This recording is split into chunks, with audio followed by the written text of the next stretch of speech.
বৌমা তরকারি রান্না করেছে। শাশুড়ি মা ভাবলো যে একটু খেয়ে দেখি কেমন হয়েছে।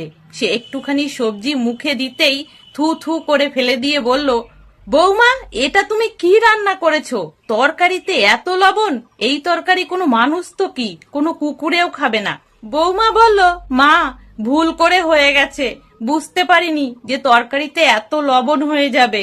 শাশুড়ি মা তখন বলল, ছেলের দোকানে টিফিন পাঠানোর সময় হয়ে গেছে, এখন কি পাঠাবো? এই তরকারি কিছুতেই পাঠানো যাবে না। শাশুড়ি মা তখন কিছুটা আলু ছোট ছোট করে সেদ্ধ করে নিয়ে তরকারির ভিতরে দিয়ে দেয়। তখন লবণের ব্যালেন্সটা ঠিক হয়, তরকারিটাও খাওয়ার উপযোগী হয়। এর কিছুক্ষণ পরে বৌমার মা ফোন করে। শাশুড়ি মা ফোনটা তোলে এবং তারা দুজনে কথা বলতে থাকে। মায়ের সাথে শাশুড়ি মায়ের কথা বলতে দেখে বৌমা একটু ভয় পেয়ে যায়।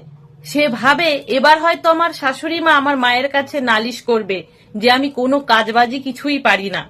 কিন্তু ওদিক থেকে মা যখন মেয়ের শাশুড়ির কাছে তার মেয়ের কথা জিজ্ঞাসা করলো, শাশুড়ি মা তখন বলল, আপনার মেয়ে খুব ভালো, সমস্ত কাজবাজ খুব পরিষ্কার করে করে এবং খুব গুছিয়ে করে, আমাদের প্রত্যেকের খুব খেয়াল রাখে ও।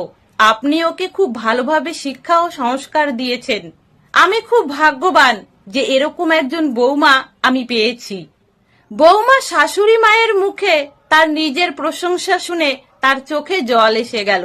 মা ফোন রেখে দিলে বৌমা শাশুড়ি মায়ের কাছে কাঁদতে কাঁদতে গিয়ে বলল, মা, আমি কোনো কাজই তো ঠিকভাবে করতে পারি না, সমস্ত কাজেই কিছু না কিছু ভুল করে থাকি, তবুও তুমি আমার মায়ের কাছে আমার এত প্রশংসা করলে। শাশুড়ি মা তখন বলল, বৌমা, তোমাকে কাজ শেখানোটা আমার একটা দায়িত্ব। হতে পারে এই সময়টা আমি তোমাকে বকাঝকা করতে পারি, কারণ তখন আমি তোমার গুরু। আমি তোমাকে শেখাবো, তুমি শিখবে, তুমি ভুল করবে, আমি বকবো, তুমি রাগ করবে। এসব আমাদের ঘরের কথা, আর ঘরের কথা কখনো বাইরের মানুষের কাছে বলতে নেই, তাহলে সম্পর্ক নষ্ট হতে বেশি সময় লাগে না। একটা কথা মন দিয়ে শুনে রাখো বৌমা, সংসারের ছোট ছোট কথা, ছোট ছোট ঝামেলা কখনো বাইরের লোকের ধারে বলবে না, তাহলে দেখবে জীবনে কোনো বড় সমস্যা তোমার আসবে না। এই কথাটা আমার শাশুড়ি মা আমাকে বলেছিলেন, আজকে আমি তোমাকে বললাম। বৌমা চোখে জল নিয়ে বলল, এইভাবে মায়ের মতো করে শিখিয়ে দিলে আমি নিশ্চয়ই ধীরে ধীরে সমস্ত কিছু শিখে যাব। শাশুড়ি মা তখন বলল, কিন্তু তুমি কাঁদছো কেন? বৌমা বলল, আজ আমি তোমার ভেতরে আমার মাকে যেন দেখতে পাচ্ছি। শাশুড়ি মা বৌমার মাথায় হাত রেখে আদর করতে করতে বলল, আমি তো তোমার মাই, তাই না?